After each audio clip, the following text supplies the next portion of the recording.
Hello and welcome to a special podcast episode commemorating the 2024 World Water Day. This year's theme, Water for Peace, underscores the vital role water plays in fostering stability, cooperation and prosperity worldwide. As we delve into this theme, we are honored to be joined today by an esteemed guest whose expertise in water governance and peace building would enrich our conversation. Our guest today is Mr. Nyananso Ekanem, the managing consultant of We Capacity, a water environmental infrastructure advisory group with over 20 years of experience. He is a member of their technical advisory board at Operation Water, an associate of the Partnering Initiative, and a member of the Policy Infrastructure Commission at the NESG, where he serves as a thematic lead for water resources. Welcome, Mr. Ekanem, and thank you for joining us this morning. Thank you very much for having me. So we'll quickly delve into the subjects of our discussion. As you've heard, the theme is Water for Peace. My first question will be, in the context of Nigeria, water scarcity and access to clean water are significant issues, particularly in conflict-affected areas. How does access to clean water contribute to peace building, in your own opinion, to peace building efforts in conflict-affected regions like we have in the northeast of Nigeria?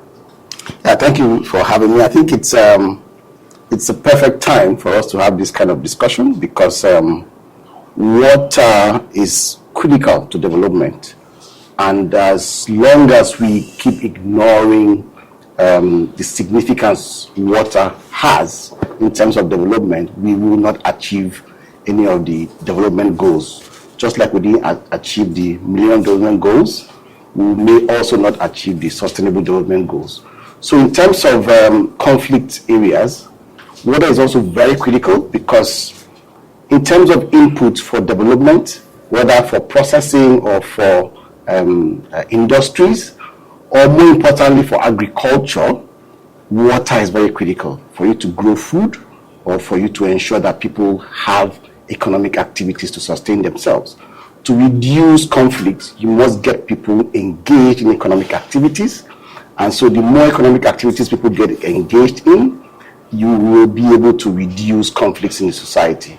So in terms of conflict areas in Nigeria, like the Northeast you referred to, which is part of the Chad Basin, where there's an authority that has been established to ensure cooperation across all the states and communities in the Chad Basin. Yeah. Now, that Chad Basin Commission or Chad Basin Authority is expected to build cooperation across all communities to ensure that they equitably manage available water.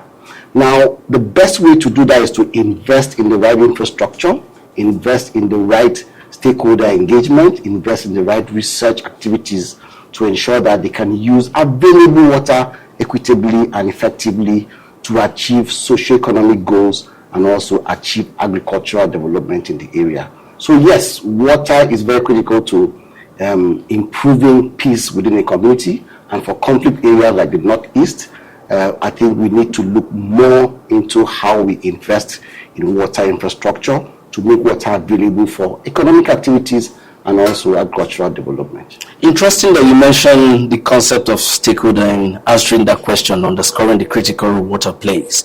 And you're aware, Nigeria shares several boundary water bodies with neighboring countries like the Chad that you mentioned, Cameroon, Niger, and Benin Republic. What, in your opinion, would you say transborder water management agreements play in fostering peaceful relationship between Nigeria and our neighbors? Okay, interestingly, water has been linked to most of the wars we've had in the world.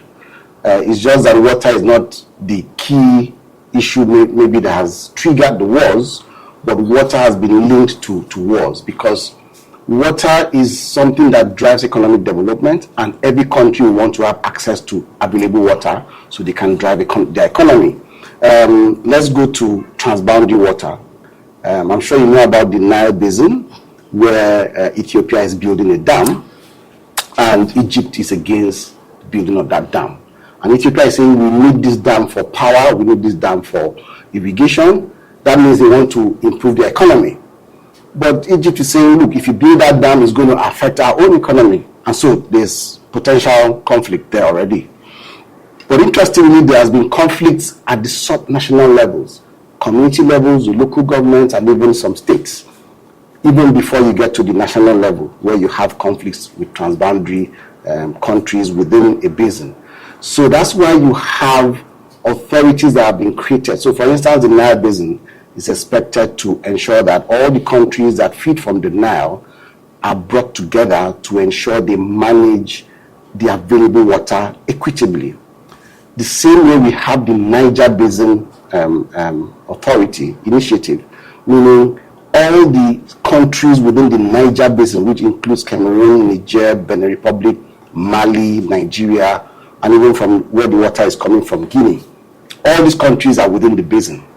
And now what that does is, if you're within that Niger Basin initiative, you can now come as a group that have all of you have interest in the same basin. So we want to ensure that you avoid conflict. For you to avoid conflict, let's agree on how we manage available water equitably. It means no country should build a dam that will impact a downstream country without getting consent, and also ensuring that the impact of the dam you're building is not going to have a negative impact on the downstream country. No country should pollute an upstream flow and that will impact on the downstream country. No country should also build infrastructure that will reduce available water to downstream countries. A perfect example is there's a state in Nigeria that built a hydropower plant.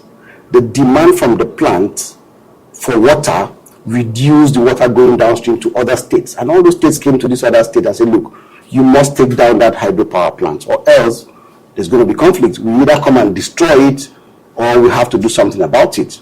And so coming together as an initiative or an authority brings everyone to the table to agree on what needs to be done to ensure there is no conflict within that basin. Still staying on the subject of conflicts, the impact of climate change on water resources, especially in Nigeria, is currently, very, very evident, and is leading to more conflicts over access to this water, just like you mentioned in the example that you just gave. In light of this year's theme, how would you say climate change exacerbates this related water issue due to climate change that we are experiencing in our country? Interesting. I mean, climate change impact is mainly on three levels with respect to water. One, too much water. That's where you have floods, yeah? And so when you have too much water, it's impacting on almost everything. People, livelihood, health, your businesses and everything, your agriculture, in fact, your farms are gone and all that. So first is too much water. Second is too little water. That's where you have drought. It means everything dries out, so you can't even, achieve good agricultural outputs, and you can't even achieve industrial inputs in terms of having water becoming a good input for your production. So production is out, agriculture is out, and even your everything economic activities, social economic activities are impacted significantly when there is drought. So flood, drought, and polluted water, which is the third one. So if you have heavily polluted water, the water is not useful for your production. So either for human health or for economic activities, the water is not useful. Now, to ensure that we prevent against the impact of climate change, that's where you need integrated water resources management. And what that means is, why don't we get everyone involved in the use of water to come to the table so that we have a common understanding, and also we have an equitable way we manage available water. So from the industries in terms of private sector, from the communities in terms of those that use the water for domestic use or for their cooking or for washing clothes and drinking, and to those that fetch water for agriculture. 70% of drawn water is for agriculture. And so a lot of water is required for agriculture. And for instance, Nigeria now, we're having a food inflation because we're not growing enough food to feed ourselves. And so you need more water to irrigate more farms. Even when there is no rain, you need to irrigate throughout the year. And so you need a lot of water. And so when you bring everyone to the table, you decide how you prioritize available water. It means, do you want to be sure that people have access to clean water first? It means you're prioritizing people. Then you can go to agriculture, then you can go to industries. It depends on your priorities. but it's good for us to discuss that on the table, having every stakeholder involved. And that's why where the federal government was trying to set up the different catchment management offices to ensure that everyone within the catchment can come to the table. So all the states, all the local governments within the catchment can come to the table to discuss how do you manage water within this basin or within this sub-basin, so that we can manage sustainably and everyone is happy and we avoid conflict.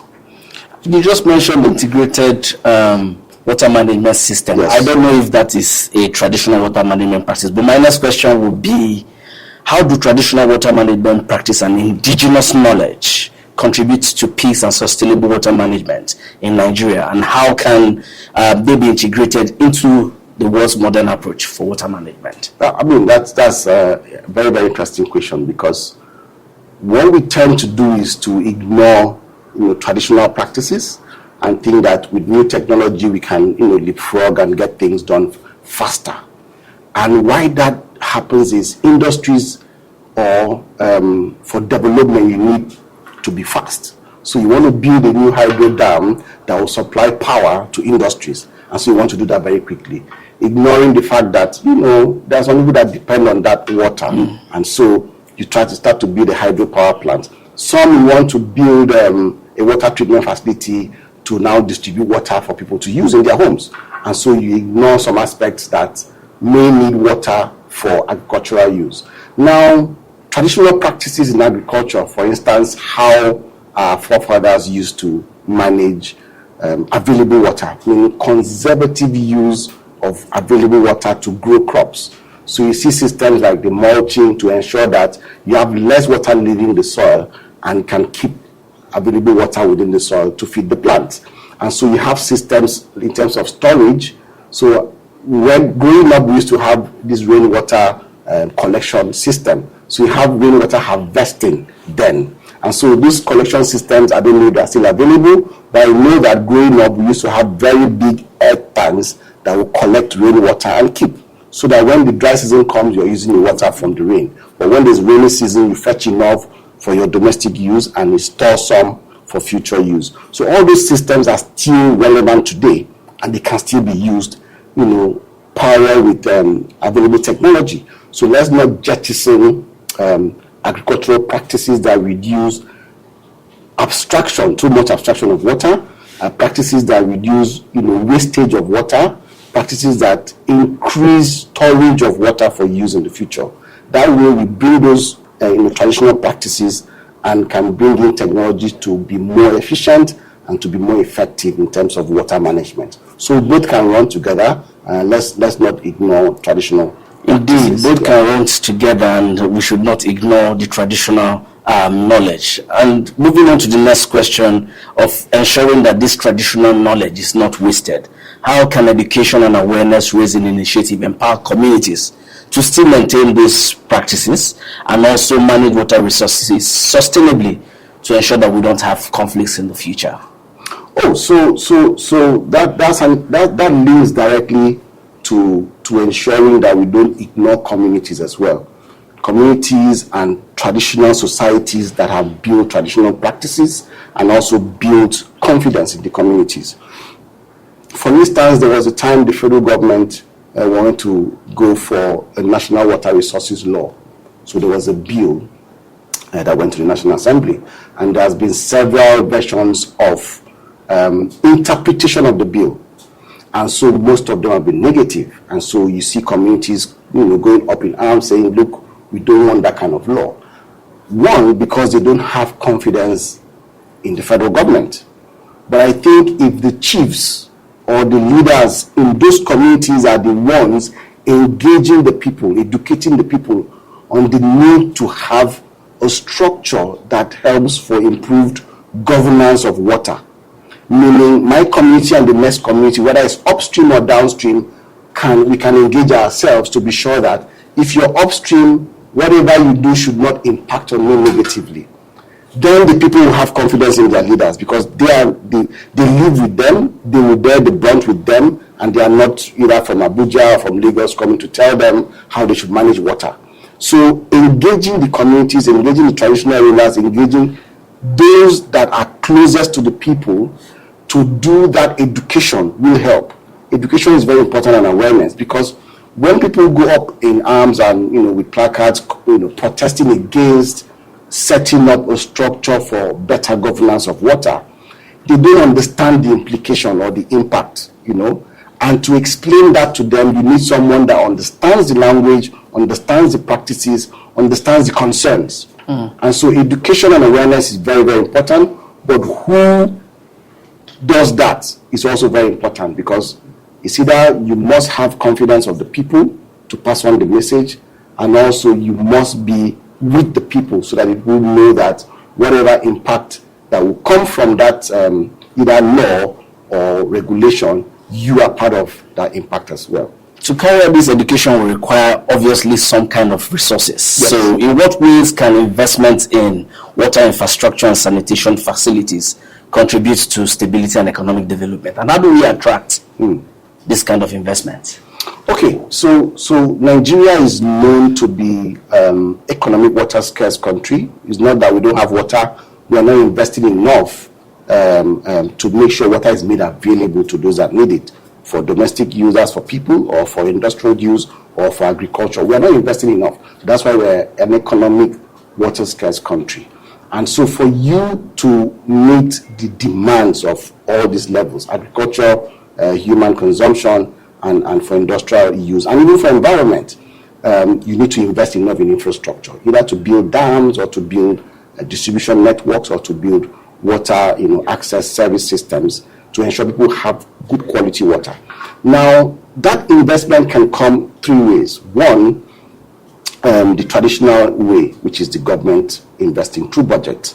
But that has to be done across all three levels of government. Because when you say federal government can build the large infrastructure that is regional. So you can build a dam that can hold water for agriculture, or water for water supply for people, or for water supply for industries. Or the states can build water utilities. Absolutely almost no utility is functional in the country. None is giving coverage of 100% to any state in this country. And so states will also need to invest in utilities, meaning states' budget. And local governments will also need to invest, at least for hygiene, promotion, and sanitation facilities.